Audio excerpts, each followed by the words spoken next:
کی صورت میں پیدا ہو جاتا ہے، اور یہی غصہ بسا اوقات آپس میں فتنہ و فساد کا باعث بن جاتا ہے.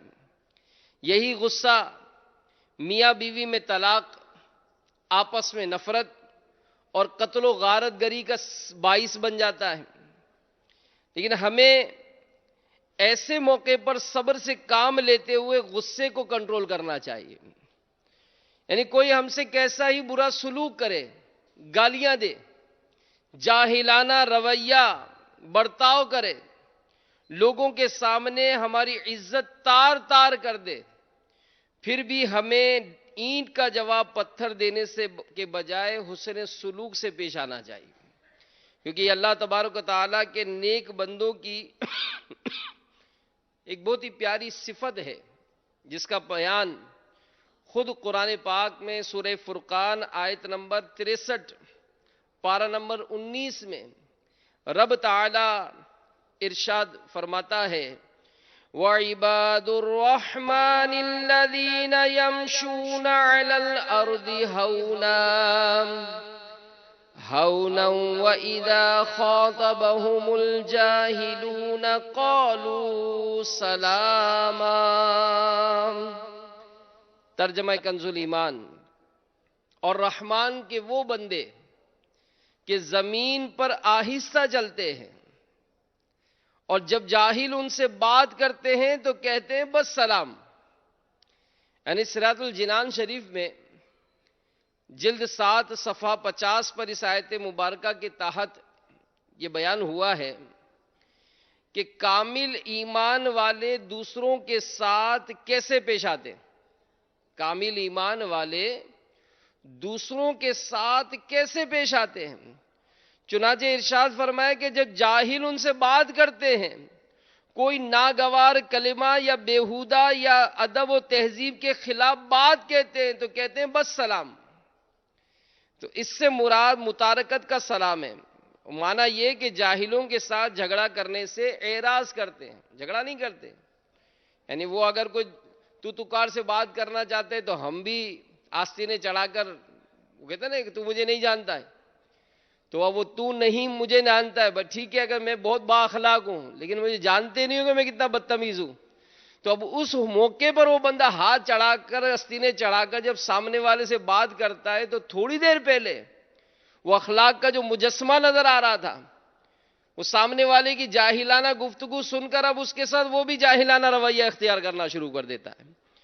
تو یہ یہاں پر کہا گیا کہ جب جاہل ان سے بات کرتے اور کوئی ناگوار یا بیہودہ یا ادب و تہذیب کے خلاف بات کہتے ہیں تو کہتے ہیں بس سلام. تو اس سے مراد متارکت کا سلام ہے، اور معنی یہ ہے کہ جاہلوں کے ساتھ جھگڑا کرنے سے اعراض کرتے ہیں، یا اس کے یہ معنی ہے کہ ایسی بات کہتے ہیں جو درست ہو اور اس میں ایذا اور گناہ سے سالم رہیں. تو اس آیت سے معلوم ہوا کہ جب کسی معاملے میں کوئی جاہل جھگڑا شروع کر دے تو اس سے اعراض کرنے کی، بچنے کی کوشش کرنی چاہیے. اس کی جاہلانہ گفتگو کے جواب میں اگر کوئی بات کریں تو وہ ایسی ہو کہ جس میں کوئی گناہ کا پہلو نہ نکلتا ہو اور وہ اس جاہل کے لیے اذیت کا باعث بھی نہ ہو. چنانچہ حضرت نعمان بن مقرن رضی اللہ تعالی عنہ فرماتے ہیں کہ حضور اقدس صلی اللہ علیہ وآلہ وسلم کی بارگاہ میں ایک شخص نے دوسرے شخص کو برا بھلا کہا، تو جسے برا بھلا کہا گیا اس نے یہ کہنا شروع کر دیا تم پر سلام ہو. اس پر رسول کریم صلی اللہ علیہ وآلہ وسلم نے ارشاد فرمایا، سنو تم دونوں کے درمیان ایک فرشتہ ہے جو اے برا بھلا کہے گئے شخص تمہاری طرف سے دفاع کرتا ہے. جب یہ تمہیں برا بھلا کہتا ہے تو وہ اس سے کہتا ہے نہیں بلکہ تم ایسے ہو، تم اس کے زیادہ حقدار ہو. اور جب تم اس سے کہتے ہو کہ تم پر سلام ہو تو فرشتہ کہتا ہے نہیں بلکہ تمہارے لیے سلامتی ہو اور تم اس کے زیادہ حقدار ہو. تو یہ جو فحش کلامی ہے، یہ بدقسمتی سے ہمارے معاشرے میں سرائیت بہت زیادہ کر گئی ہے. بلکہ یہاں پر تو یہ کہا جائے تو بیجا نہ ہوگا کہ مشہور یہی ہے کیا جب تک سامنے والے سے ذرا روب سے بات نہ کرو نا، اس کو دو کھری کھری سناؤ نہیں نا، تو یہ قوم گے نا وہ گھی جو ہے نا ٹیڑھی انگلی سے ہی نکلے گا، اور اس طرح کا جو معاملہ انداز کرتے ہیں۔ تو آئیے، یہ فحش جو کہا جاتا ہے، بکا جاتا ہے، اور بدقسمتی سے بعض طبقے ہوتے ہیں جن کی زبان پہ بات کم اور گالیاں زیادہ ہوتی، اور بیہودہ باتیں بھی کرتے ہیں۔ ان کی گفتگو میں وہ گھر کے معاملات اور پھر گھر کی عورتوں کے متعلق، تو بہنوں کے متعلق، تو وہ اس طرح کی گفتگو کرتے کہ اگر کوئی عزت دار آدمی ہونا کہ تو وہیں سے کھڑا ہونا ہی اس کے لیے مشکل ہو جائے گا۔ تو یہ جو فحش کلامی کرتے ہیں، اگر بدقسمتی سے اس کی عادت ہے تو اس کو بھی نکالنے کی کوشش کریں، کہ فحش کلامی رب تعالیٰ کو ناپسند ہے۔ احیاء العلوم میں امام محمد غزالی رحمۃ اللہ تعالی علیہ ارشاد فرماتے ہیں کہ حضور نبی کریم صلی اللہ علیہ وآلہ وسلم نے ارشاد فرمایا کہ فحش کلامی سے بچو، کیونکہ اللہ تعالی فحش اور فحش کہنے کو پسند نہیں فرماتا۔ ایک اور مقام پر نبی پاک علیہ الصلوۃ والسلام نے غزوہ بدر میں قتل ہونے والے مشرکین کو گالی دینے سے منع فرمایا۔ دشمن ہیں ہمارے، جنگ کی گئی، لڑائی کی گئی، مارے گئے، لیکن پھر بھی ان کو گالی دینے سے منع فرمایا گیا، اور ارشاد فرمایا کہ ان کو گالی نہیں دو، کیونکہ جو کچھ تم کہتے ہو وہ ان تک نہیں پہنچتا، بلکہ تم زندوں کو اذیت دیتے ہو، سن لو، بد کلامی کمینگی ہے۔ اور جو مومن ہے، اللہ اور اس کے رسول کا ماننے والا ہے، اس کے بارے میں کیا فرمایا ہمارے پیارے آقا صلی اللہ علیہ وآلہ وسلم نے، کہ مومن عیب نکالنے والا، لعنت کرنے والا، فحش گو اور بے حیا نہیں ہوتا۔ تو بعض کی طبیعت ہوتی ہے بات بات پہ کیڑے نکالنا، تنقیدیں کرنا، مطلب وہ کوئی اچھی بات ان کو نظر ہی نہیں آتی، کبھی بھی کوئی بات ہوگی تو وہ بری بات، یعنی کوئی کمزور بات ہی سامنے والے کی نکالیں گے، اور پھر اس کو اس انداز سے بیان کریں گے کہ سامنے والا بھی اس سے بڑی اذیت محسوس کرتا ہے۔ بلکہ ایک جگہ کسی جگہ لکھا تھا کہ انسان نے کوئل سے کہا، بلیک برڈ، کالا پر جو چڑیا ٹائپ کی جو ہوتی ہے، کہ تو کالی نہ ہوتی تو کتنا اچھا ہوتا، تو کالی نہ ہوتی تو کتنا اچھا ہوتا۔ انسان نے سمندر سے کہا کہ تیرا پانی کھارا نہ ہوتا تو کتنا اچھا ہوتا۔ انسان نے گلاب کے پھول سے کہا کہ تیرے ارد گرد اگر کانٹے نہ ہوتے تو کتنا اچھا ہوتا۔ ان تینوں نے مل کر انسان سے کہا کہ انسان تیرے اندر دوسروں کے عیب ڈھونڈنے کی عادت نہ ہوتی تو کتنا اچھا ہوتا ہے۔ تو ہم یہ دیکھیں کہ ہمارا جو انداز ہے، ہمارا جو معاملہ ہے، وہ کسی کی کوئی اچھی بات بھی دیکھتا ہے یا صرف اور صرف چشمہ جو لگا ہوا ہے ہمارا وہ اس سے صرف تنقیدی نظر آتی ہے۔ اور پھر جو ہماری جو زبان چلتی ہے، تو کیا یہ چلنے والی زبان کسی کو تکلیف تو نہیں دیتی؟ کیونکہ اس میں بسا اوقات جو ہے وہ ظاہر ہے، میں اپنے وہ کہتے ہیں نا کہ میں تو اپنے جذبات کا اظہار کر رہا ہوں، تو جذبات کا اظہار کریں۔ جیسے نگران شورا کئی مرتبہ بڑی پیاری بات سمجھاتے ہیں کہ آپ کا یہ ہاتھ، آپ کہو کہ بھئی یہ میرا ہاتھ ہے، جس طرح میں چلاؤں اس پہ کوئی رکاوٹ نہیں ڈال سکتا ہے، میں اپنے ہاتھ کا مالک ہوں۔ تو ٹھیک ہے، آپ کا ہاتھ جس طرح چاہیں گے آپ چلائیں گے، آپ کو کوئی روکنے والا نہیں ہے، لیکن کسی کی ناک تک، اب آپ ہاتھ چلاتے چلاتے کسی کے منہ پہ مارو، کسی کی ناک پہ مارو، کہو کہ میرا ہاتھ ہے، جہاں چاہوں گا چلاؤں گا، تو چلائیں آپ، کسی کی ناک تک، ناک پہ مارنے کی، منہ پہ مارنے کی، اس طرح کی تو آپ کو اجازت نہیں ملے گی۔ تو ہم مطلب یہ دیکھیں، غور کریں کہ ہماری جو گفتگو ہے یہ کسی کی کوئی تکلیف کا باعث تو نہیں ہے۔ کہ بڑی پیاری بات کسی نے کہی کہ اختلاف، تنقید اور تذلیل، ان میں فرق ہوتا ہے۔ اختلاف، تنقید اور تذلیل، ان میں فرق ہوتا ہے۔ اختلاف کا حق سب کو ہوتا ہے، کسی بھی بات پر اختلاف رائے قائم کرنا یہ سب کا حق ہوتا ہے. تنقید کا حق یہ سب کو نہیں ہوتا. ظاہر اس کی بھی کیٹیگری بنی ہوئی ہوتی ہے کہ کون بڑی عمر کا آدمی یا کوئی اچھا مہذب آدمی یا جو بھی لیڈر ٹائپ کے ہوتے ہیں جو بڑے ذمہ دار ہوتے ہیں وہ کہیں گے، لیکن ان کی بھی باؤنڈریز بنائی گئی ہیں. لیکن یہاں پر کہا گیا کہ تزلیق کا حق کسی کو بھی نہیں ہوتا ہے.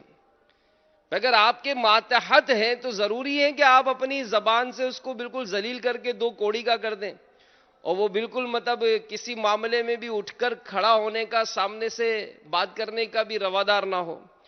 تو یہ جو تکلیف پہنچاتے ہیں اپنی گفتگو سے، ان کو بھی ڈر جانا چاہیے کہ سرکار مدینہ صلی اللہ تعالی علیہ وآلہ وسلم کا ارشاد ہے کہ 4 شخص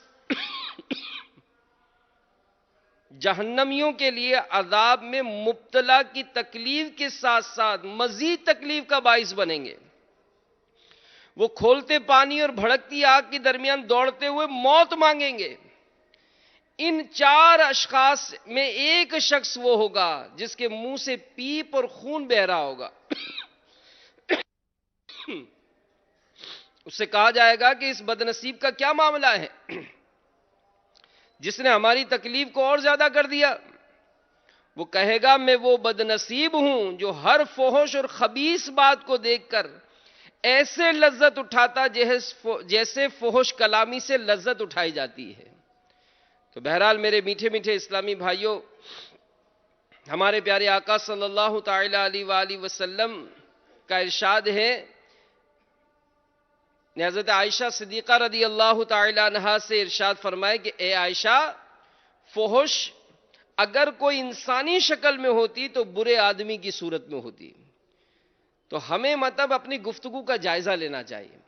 گفتگو کا جائزہ لینا چاہیے کہ یہ ہم جو باتیں کرتے ہیں یہ کسی کی کوئی ایسی مطلب کوئی اس سے اچھے انداز سے بات بھی کی جا سکتی ہے کہ نہیں. یعنی بزرگوں نے اس معاملے میں جو انداز اختیار کرنے کی تربیت فرمائی، جیسے امام غزالی علیہ رحمہ نے جو اس معاملے میں فرمایا کہ اگر کوئی ایسی بات کہی بھی جاتی تو کئی ایسی باتیں ہوتی جس کو اشارتاً کہا جائے. جیسے اگر کوئی پیٹ کی بیماری ہے، کوئی پیچس ہو گئے، موشن ہو گئے، تو وہ مطلب بار بار کیا ذرا میں رفع حاجت کر کے آتا ہوں. تو یہ رفع حاجت کا جو لفظ ہے یہ اشارتاً ہے کہ ہمیں کہاں جانا ہے، لیکن وہ ایک مہذب انداز ہے نا. اسی طرح تمہاری بیوی نے یوں کہا تھا، تو امام غزالی علیہ رحمہ فرماتے کہ اس موقع پر یہ کہا جائے کہ گھر والوں نے یہ کہا تھا، پردے کے پیچھے سے یہ کہا گیا تھا، بچوں کی امی نے یہ کہا تھا. تو اس طرح سے میری بیوی میری بیوی میری بیوی. تو امیر اہل سنت بھی مدنی مذاکروں میں بارہا اس کی تربیت فرماتے کہ یہ بھی انسان کے تکلم سے پتہ چلتا ہے کہ اس کو اس معاملے میں کتنی ایک طرح کی حیا اور ایک طرح کی شرم ہے. تو بہرحال میرے میٹھے میٹھے پیارے پیارے اسلامی بھائیوں، مدنی چینل کے ناظرین، ہمیں فحش گوئی سے یہ بھی بچنا ہے، اپنی گفتگو کا جائزہ لینا ہے. اور اس کے لیے الحمدللہ امیر اہل سنت کا رسالہ خاموش شہزادہ یہ ہر ماہ پڑھنا ہوتا ہے یوم قفل مدینہ میں، کہ ہر مہینے کی پہلی پیر شریف یہ دعوت اسلامی کے مدنی ماحول میں یوم قفل مدینہ منایا جاتا ہے، اور آنے والی پیر شریف جو یوم قفل مدینہ ہے. تو اس یوم قفل مدینہ میں خاموش شہزادہ پڑھا جائے.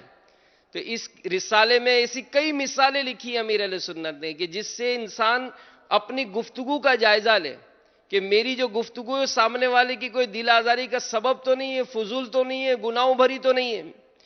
تو بہرحال میرے میٹھے میٹھے پیارے پیارے اسلامی بھائیوں، اب یہاں پر ایک بات اور بھی اگر تربیت حاصل کر لیں کہ بعض کی عادت تو ہوتی ہے کہ وہ تنقیدیں کرنا، حوصلہ گھٹانا، یا مطلب اس طرح کی مطلب دل آزار گفتگو کرنا، یہ ان کی طبیعت میں شامل ہوتا ہے. لیکن اگر اس میں اپنی طبیعت تنقیدیں برداشت کرنے کی بھی رکھی جائے، بعض اوقات ہوتا ہے کہ انسان اگر کسی کے یوں ہتھے چڑھ جاتا ہے نا تو وہ اپنی اچھی بھلی کام کی جو پوزیشن ہوتی ہے اس کو چھوڑ دیتا ہے. تو اس ضمن میں ہمیں اپنا ذہن بنانا چاہیے، اور جب کبھی ایسوں سے واسطہ پڑ جائے تو برداشت کرنے کی بھی عادت بنانی چاہیے. بلکہ ضمن میں کسی نے لکھا کہ ایک مرتبہ ایک کسان کا گدھا یہ کنویں میں گر گیا. اب اس نے بہت کوشش کی اس گدھے کو نکالنے کی، لیکن وہ نکال نہیں پایا. اڑوس پڑوس کے لوگ جمع ہو گئے. انہوں نے جب دیکھا کہ وہ کنویں میں گدھا گرا پڑا ہے، اب سب نے مل کر نکالنے کی کوشش کی، لیکن گدھا نکل نہیں پا رہا تھا. اب آپس میں طے کرنے لگے کیا کریں. تو کسی نے کہا کہ بھائی دیکھو گدھا تو اب نکل نہیں رہا، اور یہ تو اب جو اندر اس کا حال ہو گیا ہوگا وہ تو بے حال ہوگا، کسی کام کا تو رہا نہیں ہوگا. تو ایسا کرو اس کے اوپر ہی مٹی ڈال دو. مٹی ڈالو گے تو کیا ہوگا کہ کنواں بھی بند ہو جائے گا، کیونکہ جب تک گدھا نہیں نکلے گا کنویں سے تم فائدہ تو اٹھا نہیں سکو گے. تو ایسا کرو اس گدھے پر مٹی ڈال دو، کنواں بند ہو جائے گا، مٹی ہو کر کنواں بھی بند ہو جائے گا، گدھے کا بھی کام پورا ہو جائے گا.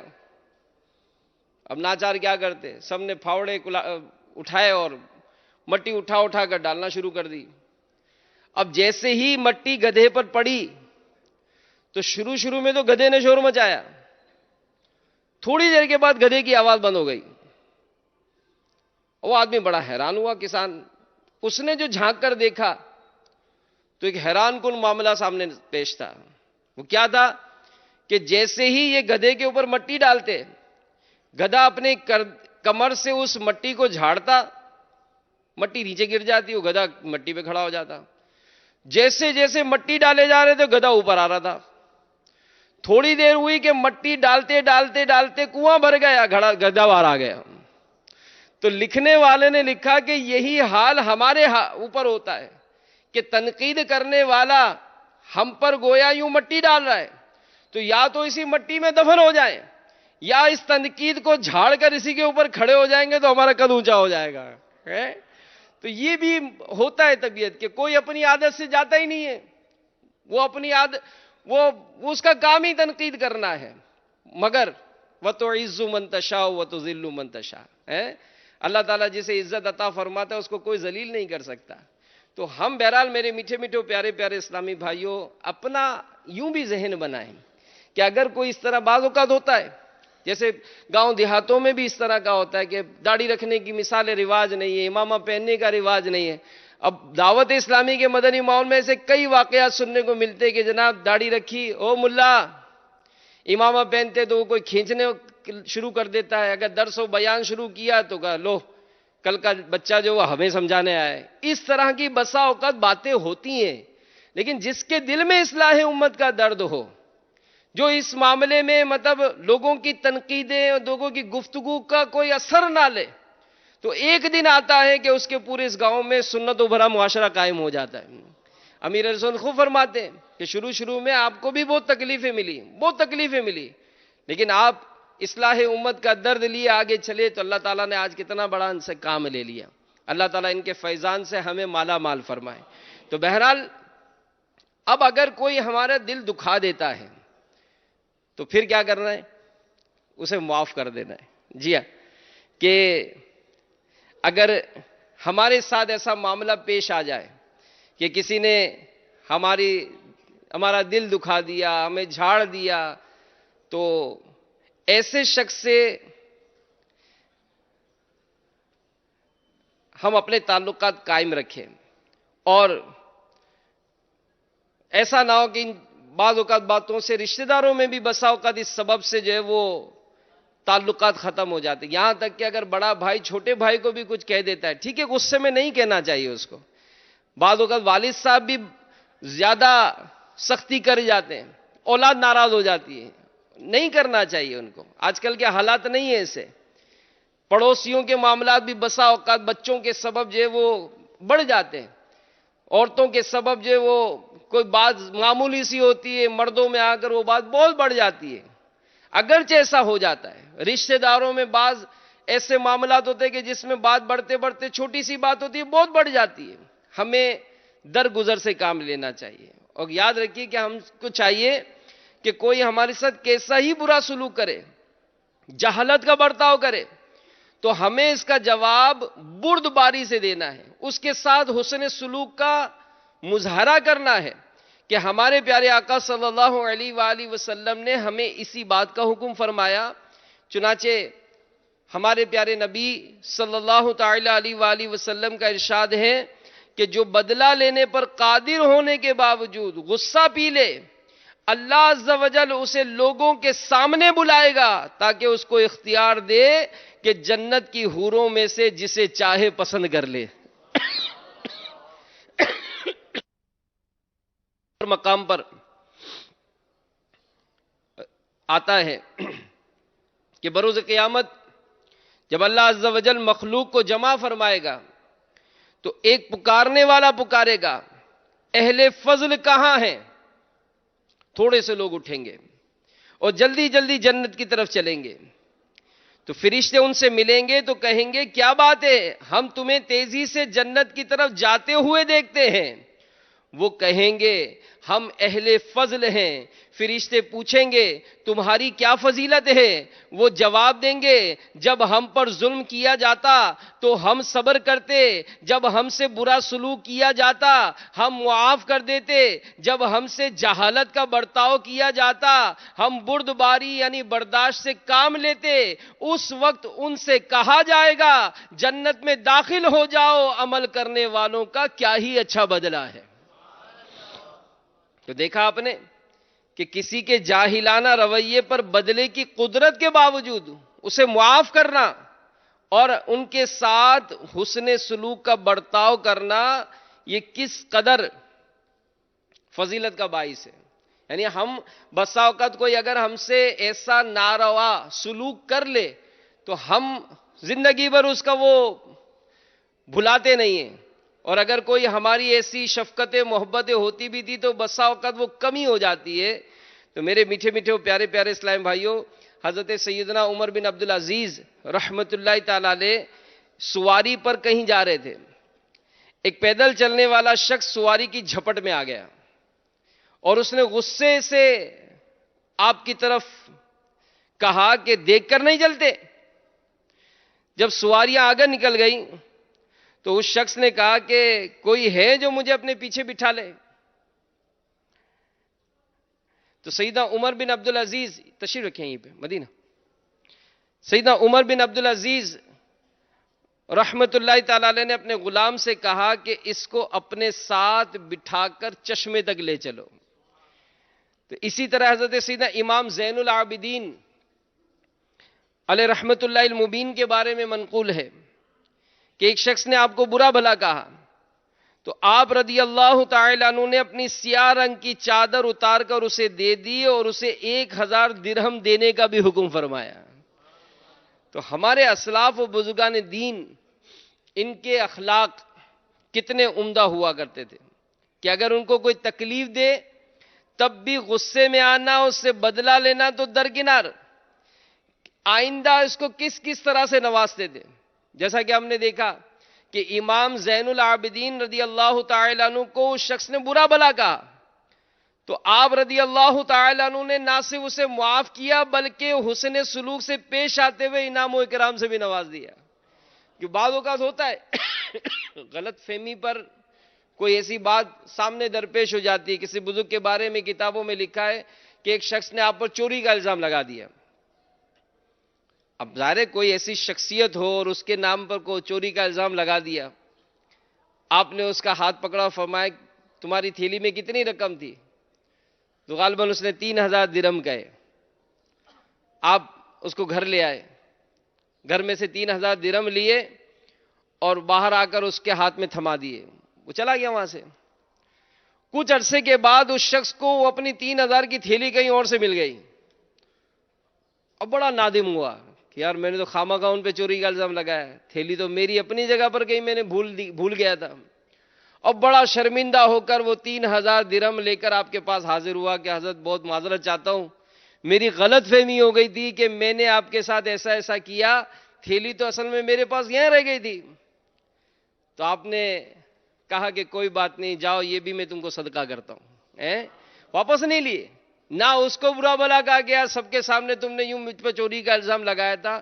تو ہوتا ہے کہ بعض اوقات غلط فہمی کے سبب جو ہے وہ کئی ایسی باتیں رونما ہو جاتی ہیں، اور اس میں بھی بسا اوقات کہتے ہیں نا کسی کے وہ کہتے ہیں آڑے ہاتھوں لینا، کہ اگر کسی کی کوئی ایسی بات خبر ہو جائے تو پھر وہ اس کو واٹس ایپ کرنا، اس کے متعلق سوشل میڈیا پہ مطلب وہ جیسے ایک طرح سے ہمارے وہ عام طور پہ کہتے ہیں اس کی فلم چڑھانا، کہ بس کسی طرح پتہ چل جائے کہ اس کا یہ معاملہ ہے، تو بغیر تحقیق کے ہم جو اس کے ساتھ سلوک کرتے ہیں، الامان والحفیظ۔ تو بہرحال میرے میٹھے میٹھے پیارے پیارے اسلامی بھائیوں، ہمیں اس انداز سے بچنا چاہیے کہ کسی کے دل آزاری کا سبب نہ بنے، اور اللہ کرے ان بزرگوں کے صدقے ہمیں ایسا تحمل بھی نصیب ہو جائے۔ سیدنا ابو عثمان حیری رحمت اللہ تعالی علیہ کے متعلق منقول ہے، ایک مرتبہ ایک گلی سے گزرے تو کسی نے آپ پر راکھ پھینک دی، آپ اپنی سواری سے اترے اور سجدہ شکر بجا لائے، پھر اپنے کپڑوں سے راکھ جھاڑنے لگے اور راکھ ڈالنے والے کو کچھ نہ کہا۔ آپ سے کہا گیا کہ آپ راکھ ڈالنے والے کو جھڑکتے نہیں ہیں؟ تو آپ رحمت اللہ تعالی علیہ نے عاجزی کرتے ہوئے کیا فرمایا؟ فرمایا کہ جو جہنم کی آگ کا مستحق ہو اس پر راکھ پڑے تو اسے غصے میں نہیں آنا چاہیے۔ تو یہ اللہ والوں کی شان ہوتی تھی کہ یہ اپنے آپ کو، اپنے نفس کو کیسا قابو کیا کرتے تھے۔